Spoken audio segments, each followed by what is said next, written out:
Il est présenté comme la nouvelle niche fiscale à travers laquelle de nombreux pays africains peuvent atténuer les chocs économiques de l'actuelle crise sanitaire liée au coronavirus. Le secteur du numérique, puisque c'est de lui qu'il s'agit, est particulièrement très dynamique en ces temps de Covid-19. Il suscite d'ailleurs de plus en plus d'intérêt et figure, selon la Banque mondiale, parmi les secteurs les plus résilients. Ainsi, des pays comme l'Afrique du Sud, qui jouit d'une réglementation fiscale sur les services numériques depuis 2014, envisagent de la renforcer pour, d'une part, suivre les tendances internationales récentes et, d'autre part, se garantir des revenus supplémentaires. D'autres pays comme le Nigeria, l'Angola, le Cameroun, la Zambie, le Zimbabwe ou encore l'Algérie, qui, eux, jouissent depuis bientôt 2 ans d'une réglementation fiscale sur les services numériques, pourraient aussi élargir leur champ d'action, allant jusqu'à imposer le téléchargement d'applications, de logiciels, de vidéos, musique, e-books et autres contenus numériques. Mais les entreprises, les particuliers et autres utilisateurs sont-ils prêts à payer le prix qu'il faudra ? Une fiscalité renforcée dans le secteur du numérique n'est-elle pas susceptible de susciter de nombreuses tensions ? Et puis, que dire de l'accès des consommateurs à certains services et produits électroniques qui forcément vont coûter plus cher ? On en parle dans ce numéro d'Espace Éco. Bienvenue à toutes, bienvenue à tous.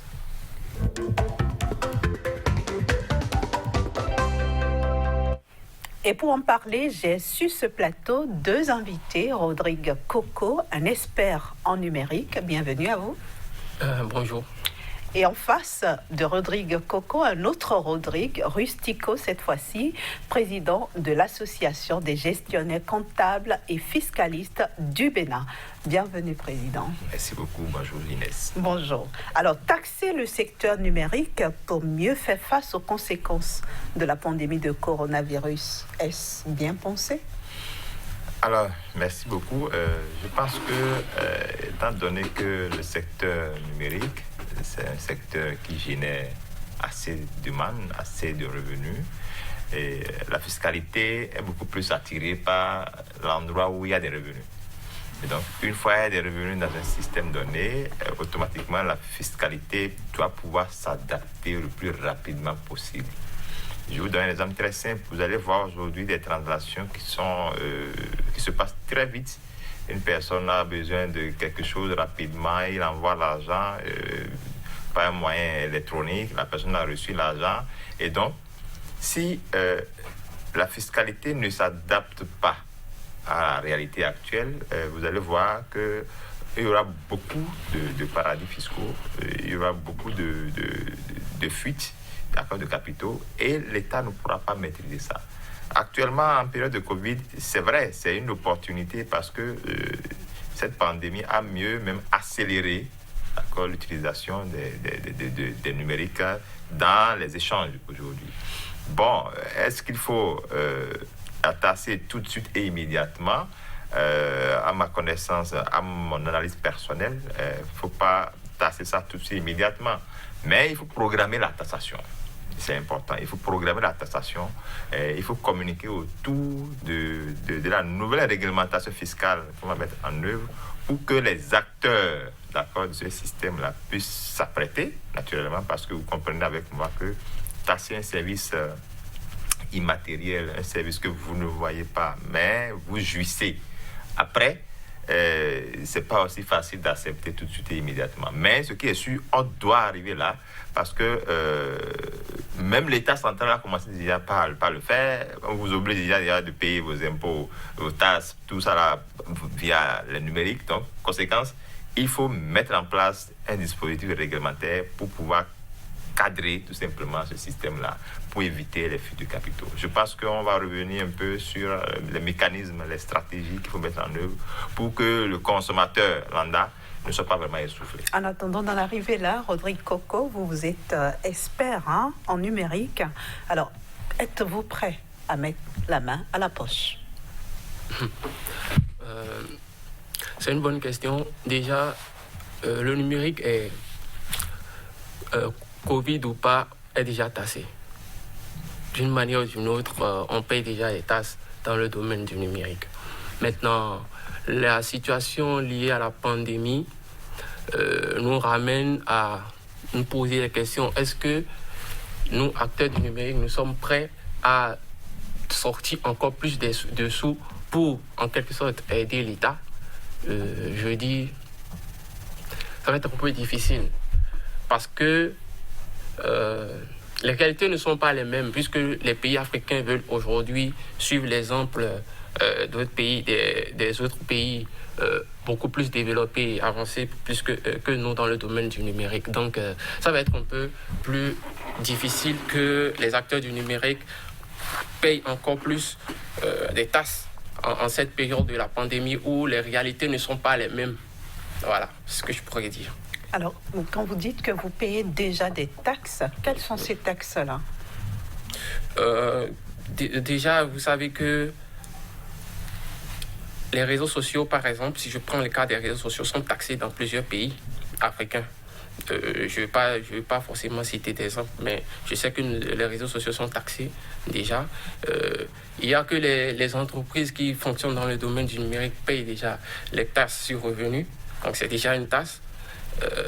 Les services d'appel qu'on fait, on paye des taxes sur ces services déjà, parce qu'il y a des lois, les lois sur le numérique que les pays ont voté, notamment le Bénin, donc les gens payent déjà des taxes.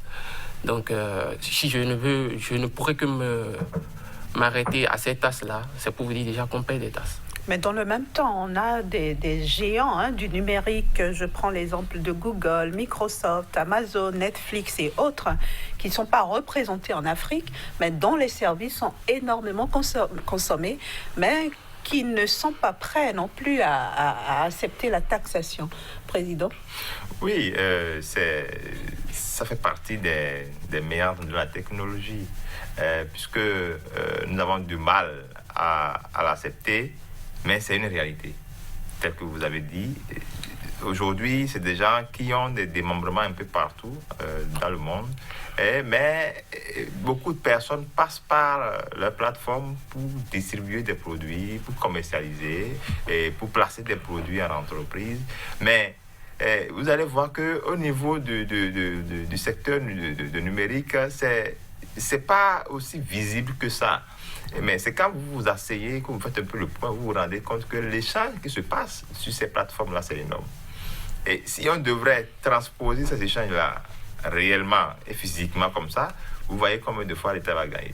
Mais on voit quand même que, vu la manière par laquelle, la rapidité par laquelle, la sérénité par laquelle ça va très vite là, c'est difficile de mettre la main sur ça. Donc, si la personne qui est de l'autre côté n'a même pas un siège chez vous, elle ne régit pas la législation de son pays, mais quelqu'un qui est ici, qui est régi par un droit positif béninois, par exemple, et qui doit pouvoir mettre en place une activité en ligne, par exemple, vous voyez que c'est tout un problème. Du moment où créer, par exemple, une boutique en ligne, on ne vous amène pas à prendre une autorisation de façon réelle. Ça voudrait dire quoi? Que vous n'avez pas un engagement avec votre État. C'est que ce que vous allez vendre, ça va échapper à votre État. Autrement dit, on est dans l'informel. On est dans l'informel, en fait. On est dans l'informel, en réalité. Mais tout ce qu'on fait, quand vous achetez peut-être à l'extérieur, vous payez certainement des taxes, mais vous arrangez beaucoup plus le pays qui est en train de vous servir. Mais votre propre pays, dans lequel vous faites en réalité la distribution directe de ces produits et services-là, le pays ne gagne pas grand-chose. Je peux vous dire que le pays ne gagne pas grand-chose parce que le pays peut gagner quelque chose en retour parce qu'au moins avec ces revenus-là, vous irez au marché consommer et relancer votre consommation, tout et tout. Donc, à court terme, on sent cela sur l'économie. Mais sur le plan fiscal, on ne sent pas ça. Vous voyez? Donc, sentir ça sur le plan fiscal sera vraiment une très belle opportunité pour les pays africains si ces pays-là décident vraiment de s'organiser et de mettre en place une bonne législation adaptée à chaque pays. Je ne demande pas de recopier les pays qui ont déjà fait parce que nous n'avons pas les mêmes réalités. Il faut naturellement adapter cette fiscalité-là à nos réalités. Vous savez que en République du Bénin, notamment, nous sommes purement beaucoup évolués dans le secteur informel. Le secteur informel est énorme, le pourcentage est élevé. Mais il faut alors voir dans quelle mesure trouver une bonne formule en termes de politique fiscale pour capter ceux-là.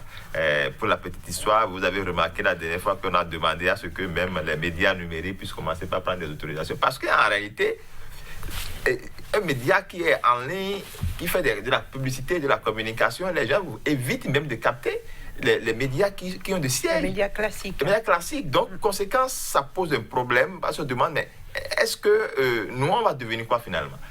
Ce qui fait qu'aujourd'hui, déjà, vous allez remarquer avec moi, je le disais la dernière fois avec un ami d'une radio, mais si vous n'allez pas sur les réseaux sociaux, vous allez disparaître. Parce que ce qui se passe aujourd'hui, très peu de personnes s'asseyent pour regarder la télé. Très peu de personnes s'asseyent pour écouter la radio. Ils préfèrent aller sur les réseaux sociaux. Et donc, beaucoup ont compris qu'il faut avoir des liens pour pouvoir envoyer les gens sur vos pages là, pour pouvoir communiquer. Sinon, vous allez disparaître de façon systématique. Donc, c'est la révolution. Et donc, il faut suivre la révolution. Un média, ou même une entreprise qui ne suit pas suivre la révolution va disparaître. Donc, il faut que l'État profite de cette belle opportunité-là pour pouvoir sécuriser tout ça. Maintenant, le gros problème, c'est que est-ce que l'État aura les moyens nécessaires? Vous savez, c'est la technologie, hein? Ça va très vite. Il faut avoir vraiment les moyens nécessaires pour pouvoir être en mesure de capter, d'accord, ces ressources-là. Vous voyez, si je prends par exemple les transferts d'argent qu'on fait, là, vous comprenez avec moi que ça c'est un peu formalisé déjà. Donc, ce qui fait que l'État peut mettre la main directement sur la cagnotte. Mais de l'autre côté, ce n'est pas formalisé. Donc, tant que l'activité n'est pas formalisée, vous n'avez pas un agrément, vous ne dépendez pas d'un droit positif d'un pays, elle dit c'est difficile pour l'État de mettre la main sur vous. Elle dit l'État va vous voir partir comme ça, mais il ne peut rien faire. Vous voyez, or, ça, c'est des pertes pour l'État. Parce que c'est des revenus. La fiscalité, par définition, lorsque vous avez un revenu, vous devez payer les impôts par rapport à ça.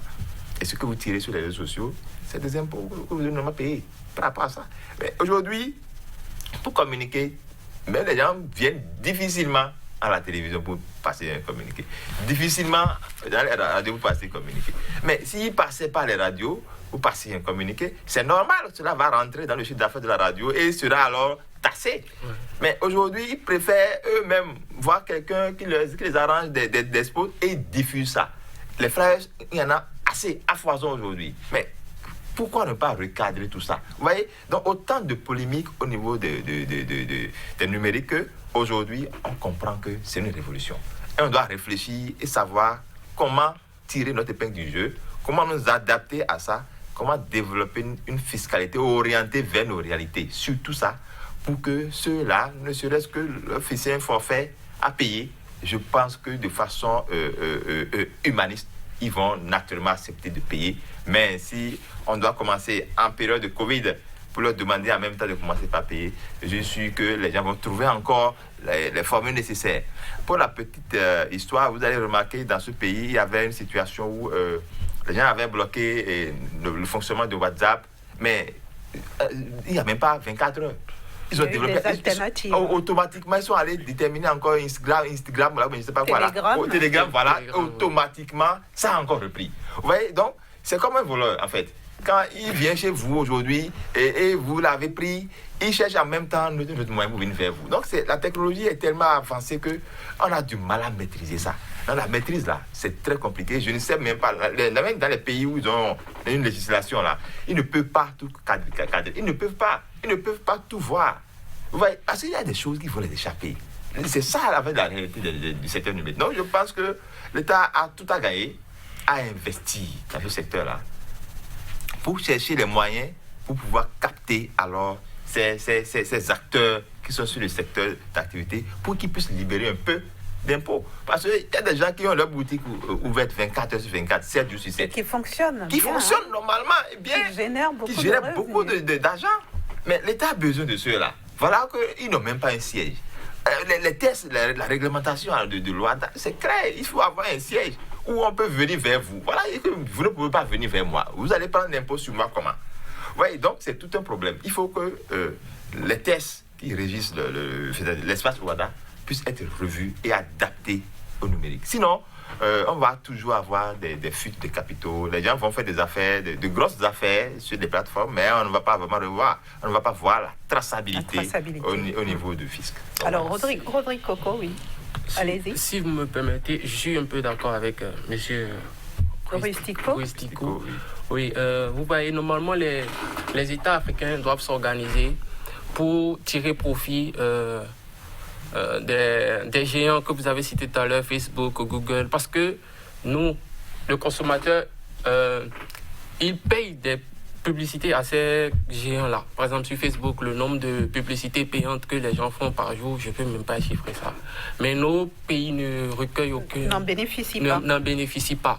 Maintenant, comment ils vont pouvoir s'arranger pour prendre des impôts, je ne sais pas, si chez Facebook ou chez Google, qui sont quand même des géants de la communication maintenant, je ne sais pas comment ça va s'arranger, mais je ne vois pas... Ils sont protégés par le gouvernement américain. Par le gouvernement américain, voilà. Donc je ne vois pas le Bénin seul aller dire à Facebook, payez-moi bien le Togo. Non, mais il faut qu'ils aillent ensemble, voilà, en rang serré pour aller négocier. Parce que Facebook, Google, autant qu'ils sont Netflix, ils font des affaires ici. Et voilà, ils n'ont pas de siège ici, donc ce sera un peu difficile. Maintenant, pour celui qui a une boutique en ligne, lui, il paye déjà en quelque sorte à l'État. Il paye quelque chose à l'État. Pourquoi je vous dis cela? Peut-être que l'État va vouloir demander plus. Celui qui a une boutique en ligne, aujourd'hui, quand il vend ses services, pour vendre ses services, d'abord pour installer sa boutique en ligne, l'entretenir, faire tout ce qu'il va, il a besoin de l'Internet. Internet, aujourd'hui, on paye pour avoir accès à Internet dans nos pays. Et ça coûte excessivement cher. Ça coûte cher. Il y a des pays où il faut payer pour avoir 1 giga, il faut payer $15. Calculez, en Afrique ici. Quelque part, il faut payer 2000 francs pour avoir 1 giga. Dans un pays où, sur un continent où on connaît les réalités économiques des citoyens, oui, des habitants. On connaît les réalités économiques. Donc, c'est un peu difficile pour celui qui a une boutique. Bon, ce que je dis, celui qui a une boutique, lui, paye déjà quelque chose forcément. Maintenant, en plus de ça, il fait la publicité chez ces géants-là. Donc, lui demander encore à lui de payer un impôt, je ne sais pas qu'est-ce qu'on va lui demander, quelle forme ça va prendre l'impôt qu'on va lui demander à lui de payer et de laisser les géants-là, les Facebook, les Google, ce sera un peu léser le consommateur. Donc, c'est ce que moi, je pense. Donc, peut-être l'État va voir comment ils vont s'arranger, mais ça va être un peu difficile. Moi, je pense qu'il faut s'attaquer aux géants qui sont Facebook, Google, Netflix, parce qu'eux, ils prennent assez d'argent quand même. Voilà. Rodrigue, oui, il faut laisser les petits consommateurs? Bon, vous savez, le problème, je le comprends. Il est dans sa peau, je suis dans la mienne.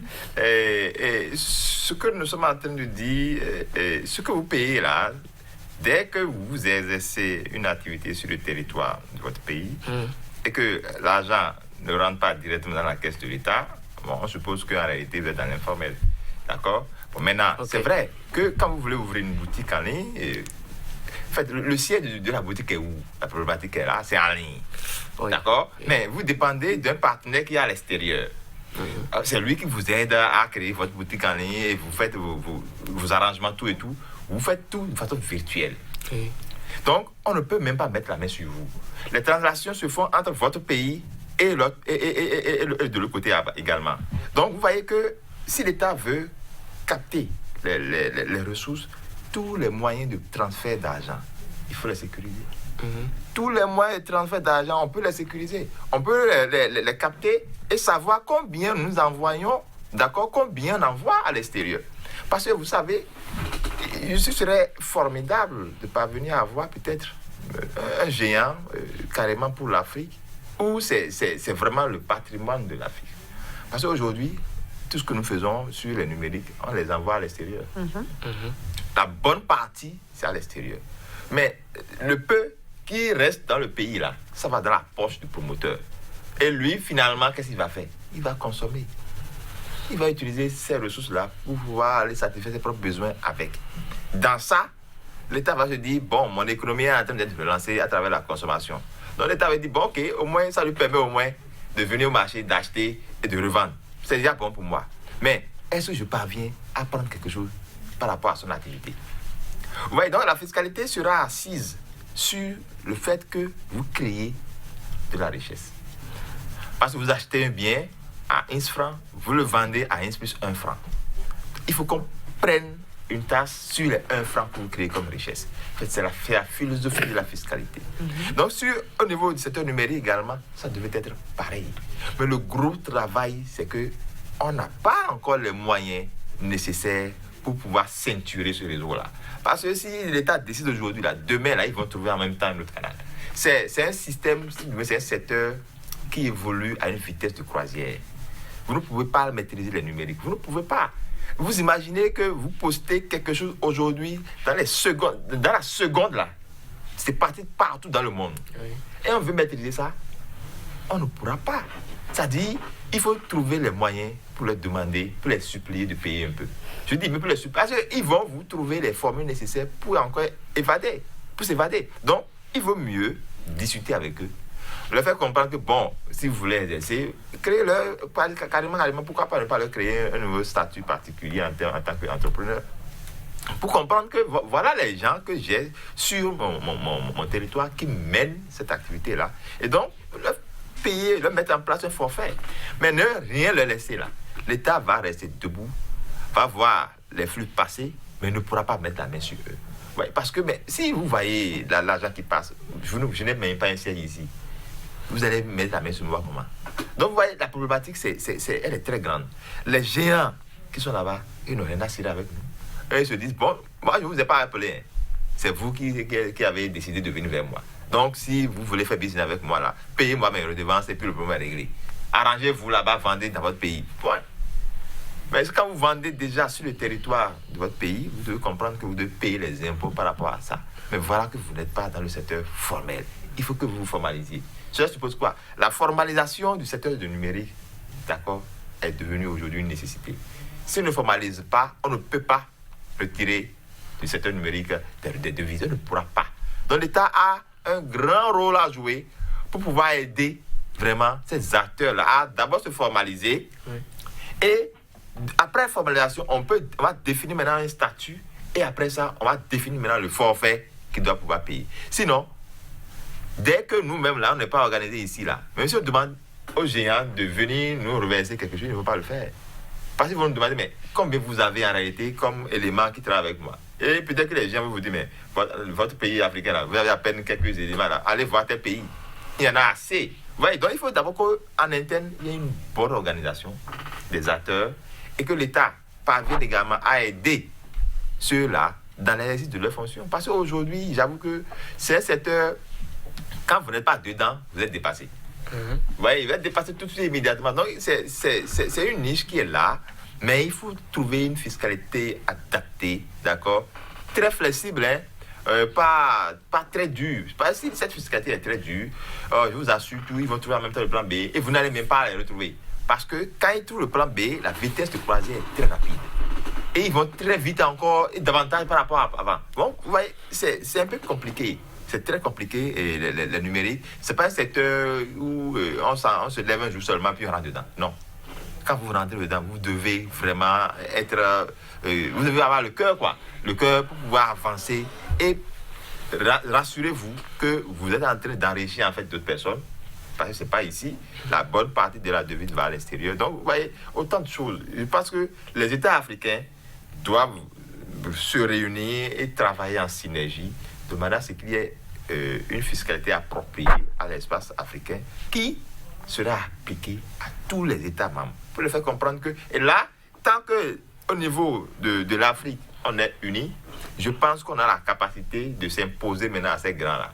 Mais lorsqu'on n'est pas unis, chacun doit pouvoir aller en rang dispersé, on ne pourra rien dire à ces géants-là. Les géants-là ne vont même pas nous calculer parce qu'on n'est pas encore fort, on n'est pas encore solide à la base. Je pense que c'est une niche d'opportunité. Et les États d'Afrique doivent pouvoir faire tout possible pour tirer leur épingle du jeu. C'est une très belle opportunité. À ce dernier conflit d'aujourd'hui, là, vous allez voir que ça a développé un peu. Même au Bénin où nous sommes là, les gens vous demandent si vous voulez même manger là. Restez chez vous à la maison, on vous apporte à manger. C'est un service qui rend.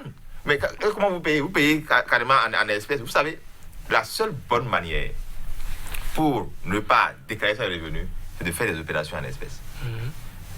Si vous faites une opération en espèces, je fais sortir l'argent de ma poche, je vous remets, vous encaissez ça dans votre poche, c'est fini, hein, ça passe, c'est ça. Il n'y a pas de traçabilité. Donc quand c'est comme ça, bon, on entretient alors l'économie informelle. Et c'est ça qui a dominé aujourd'hui avec la Covid. bon, on va peut-être prier Dieu pour qu'on puisse vraiment trouver c'est pas un test approprié pour leur demander de payer un peu dans la caisse de l'État. Je retiens de vos propos qu'il faut formaliser, oui. Ensuite taxer. Bien sûr. Alors, Rodrigue Coco, si on en vient à la taxation de cette manière-là, forcément, les services offerts vont prendre un coup. Forcément. Ça coûterait plus cher. Alors que tout à l'heure, déjà, vous dénonciez que ces services-là sont chers. Oui. Oui. Alors, finalement, est-ce la solution? Oui, normalement, je suis d'accord avec monsieur qu'il faut formaliser pour qu'on sache qui fait quoi dans le secteur. Parce qu'aujourd'hui, je ne suis pas sûr que nos États puissent nous dire combien génère l'économie numérique des pays africains. Bon, si je prends l'exemple du Togo ou du Bénin, combien génère l'économie numérique? Qui sont les acteurs du secteur numérique dans ces pays-là? Je ne suis pas sûr. Et puis, une chose qui me tient à cœur, c'est que dans ces pays que je viens de citer, bien dans la plupart des pays africains, le numérique n'est pas aussi développé que cela, qu'il faut tout de suite penser à la taxation comme ça. Donc ça va être très difficile parce que c'est un couteau à double tranchant. Parce que si on dit nous allons tasser le numérique, en même temps, aussitôt que vous tassez le numérique, vous empêchez beaucoup de personnes d'avoir accès aux services du numérique. Parce que le numérique, n'oublions pas, c'est pas seulement de l'e-commerce. Le numérique, c'est ouvert pour celui qui veut étudier.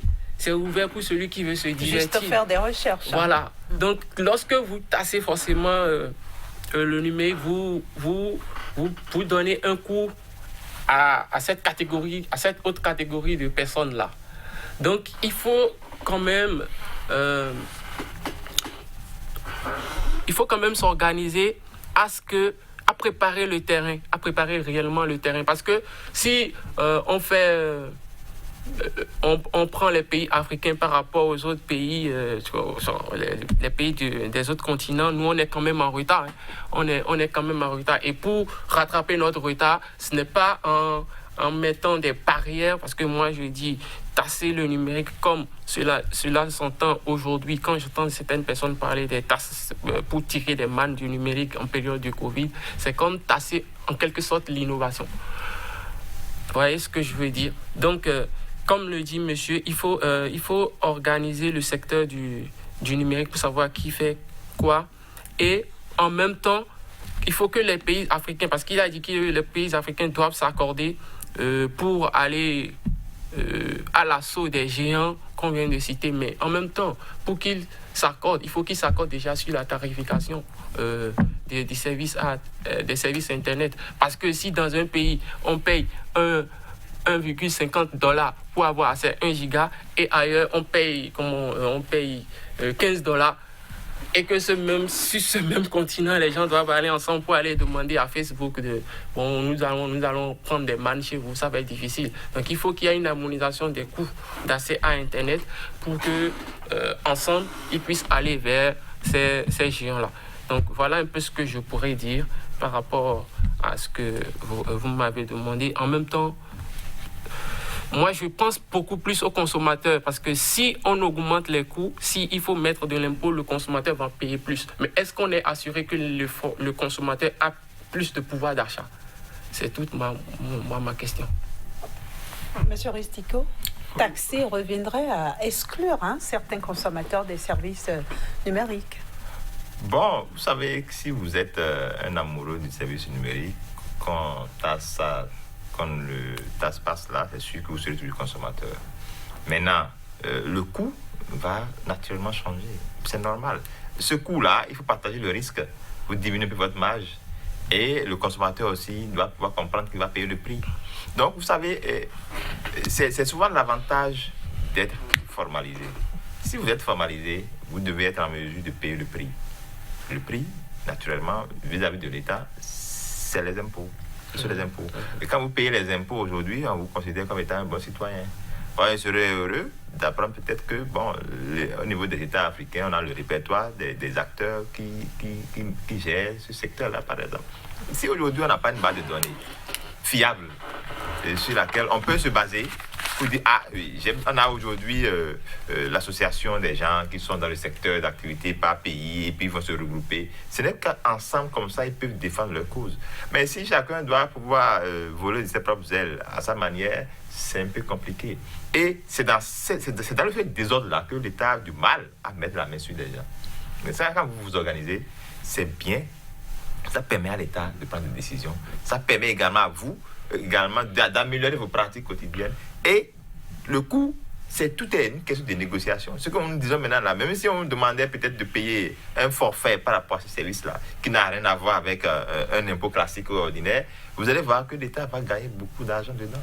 Et du fait qu'on puisse parvenir à gagner, c'est à vous même d'imposer à l'État peut-être les conditions dans lesquelles il faut utiliser ces impôts-là. Ces impôts-là doivent aller peut-être dans le renforcement de l'Internet, des capacités de connexion, tout et tout, pour faciliter, d'accord, les échanges sur cette plateforme-là. Je crois que c'est un secteur pourvoyeur de l'économie. Aujourd'hui, il y a même des pays qui ont des ministères du numérique carrément, parce qu'ils ont compris que l'importance du secteur, et tout se passe aujourd'hui avec la digitalisation, d'accord, avec la numérisation, tout se passe comme ça. Donc, on n'a pas le choix, on doit faire avec, mais il y a forcément un coût caché qui est derrière. Quand on est formalisé, il y a toujours un coût caché qui est derrière que vous devez payer, que vous devez accepter de payer parce que vous avez accepté, vous déclarer. Donc, je pense qu'il faut les encourager à se formaliser. Il y a beaucoup aujourd'hui là qui sont dans le e-commerce, mais qui ont deux registres de commerce, qui sont ici, qui sont dans le e-commerce, qui sont formalisés, qui déclarent naturellement leurs revenus.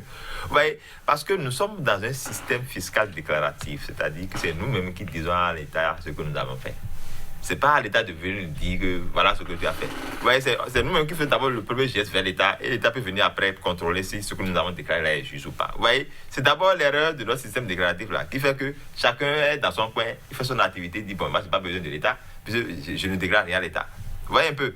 Donc, il faut qu'on parvienne à changer cela, à harmoniser les pratiques dans l'espace, d'accord, de l'Afrique pour faciliter les négociations. Vous savez, il faut avoir des lobbies. Si vous n'avez pas de lobby en Afrique, vous ne pouvez pas négocier avec ces dinosaures-là. Les dinosaures-là n'ont rien à se faire avec nous. Encore que c'est nous qui leur donnons de l'argent. C'est nous qui les entretenons financièrement. Mais pourquoi est-ce qu'on ne va pas les obliger, si on est organisé, de donner un peu également à notre État? On peut faire de manière à ce que, s'ils s'organisent très bien là, c'est à eux de payer les impôts de ces acteurs-là dans la caisse de l'État. Mais pourquoi pas?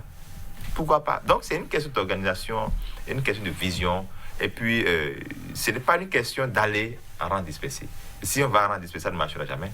Parce que, vous savez, ces dinosaures veulent avoir l'Afrique en un seul point, d'accord? Et puis, concentrer toutes les énergies possibles pour pouvoir les affronter. Parce que quand eux-mêmes, ils vont voir à peu près, si on coupait, d'accord, cette stratégie de communication avec eux, ils vont voir à peu près combien ils vont perdre. Quand ils vont voir combien ils vont perdre, ils vont dire, ah, si c'est ça, il vaut mieux avoir des concessions. Donc, les affaires, c'est ça. Hein. Les affaires, ce sont des concessions. On fait des concessions, on s'entend avec l'État, et puis bon, peut-être tous les trimestres, on définit une périodicité pour reverser quand même ne serait-ce que quelque chose dans la caisse de l'État. Vous voyez, ne rien reverser, c'est dangereux. Mais reverser quelque chose, c'est quand même pas mal. Donc, il faut souhaiter à ce que les gens parviennent à reverser quelque chose, trouver une fiscalité, harmoniser cette fiscalité-là spéciale, j'appelle fiscalité spéciale, parce que ça n'a rien à voir avec un seul pays, c'est tous les pays qui sont concernés. Oui. D'accord? Voilà, donc c'est important. Alors, reverser quelque chose, mais reverser quoi exactement, et surtout qui va reverser? Cela m'amène à vous demander quel contenu devrait-on taxer réellement? Est-ce les contenus professionnels, les contenus éducatifs, les divertissements, les contenus commerciaux, etc. Qui mérite d'être taxé? Audrey Coco. La question me revient. Oui, moi, je pense qu'on peut taxer les contenus commerciaux. Là, je suis d'accord. Mais les contenus éducatifs, puisque nous sommes tellement en retard, moi, je pense que nous sommes en retard. Je ne vois pas, je ne pense pas qu'il faut tasser les contenus éducatifs divertissants, vous allez dire. Oui, le divertissement. Je ne crois pas trop. Je ne pense pas. Parce que même les contenus éducatifs sont achetés. Hein. Oui. Moi, je pense, bon, pas tous les contenus éducatifs. Par exemple, si je dois télécharger un e-book Il y a des e-books qui sont gratuits sur Internet. Il y a plein de choses qui sont gratuites sur Internet. Il faut payer pour ça. Même si le créateur de contenu sait déjà que quand je crée mon contenu, pour que la personne ait accès à mon contenu, il faut qu'on va le tasser dans son pays. Ça va être difficile pour que lui laisse son contenu en accès libre. Donc, moi, je pense qu'il ne faut pas tasser les contenus éducatifs pour permettre à nos frères qui sont quelque part dans nos pays d'avoir accès à Internet et pouvoir étudier. Parce que, regardez, dans la période de la pandémie du Covid-19, nos pays, nos États se sont adaptés, puisque les enfants sont restés à la maison. Oui, les écoles se sont adaptées. Pour donner des cours à distance aux élèves, malgré la qualité de la connexion Internet qui ne facilite pas les choses. Et voilà. Donc, moi, je pense qu'il ne faut pas tasser le contenu éducatif, à moins que ce soit un contenu éducatif à caractère commercial. Je ne sais pas si je peux dire ça comme cela, mais ce qui est commercial, on peut tasser. Mais il faut savoir aussi tasser. Il faut savoir aussi tasser pour que les gens ne se découragent pas, puisque nous ne sommes pas nombreux. Moi, je continue de le dire, nous ne sommes pas nombreux.